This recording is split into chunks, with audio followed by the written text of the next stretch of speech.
a really good topic now that we're on this is long distance. Now, I know Dublin and London isn't that long. If for anyone Americans listening or anything, it's like, I think it's a 50-minute flight. And I guess I have my house in Ireland. And you have a house in Ireland, so I wasn't true long distance compared to other people. But Linda, what would you recommend long distance couples do? I'm like, I don't recommend I don't recommend it. I guess like, there is situations where like, I think I would never start a long distance relationship with someone if I wasn't like being realistic. Yeah. Like, is there a chance of this actually working out? So for me and you, because Ireland is my second home and like London is so close, it kind of worked.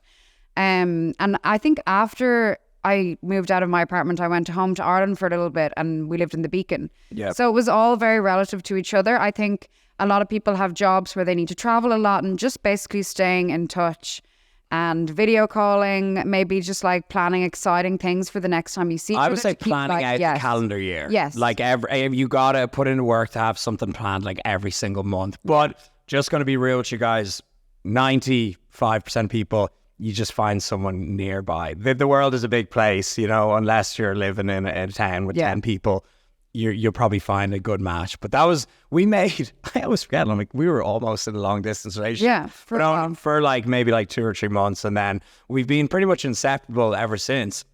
And so going on from that, I like to do my podcast in chronological order. So we did our year in London, which was amazing. Not just like for me, like I met so many new people. I love London. Yeah. We had so much fun. It was lockdown, but we still had like the best crack ever. We did. We had picnics in Battersea. Picnics and like there was a few social gatherings. I think that's what they called them in the weird lockdown era. But we had a great year. But we also said, realistically, we're not going to settle down here. We're not going to raise a family here. We're not going to buy here. Yeah, I think you do your time in London and then that's like enough. Yeah. For me, anyway. Yeah, you do your time, you experience it all, and then you kind of move on. And then so it was January 1st, 2021.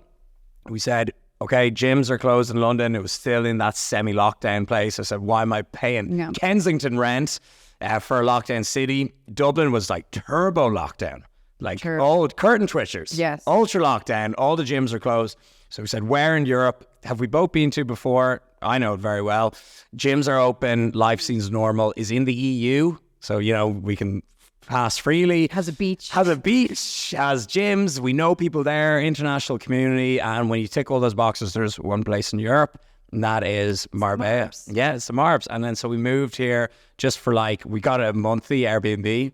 And then we end up purchasing Villa Lipsit. So tell us, what do you think of the villa now? What's it like living here with me? It's just so good. It kind of feels like a big studio. And we've made it for such like an airy, minimalist house. We've made it feel very homely.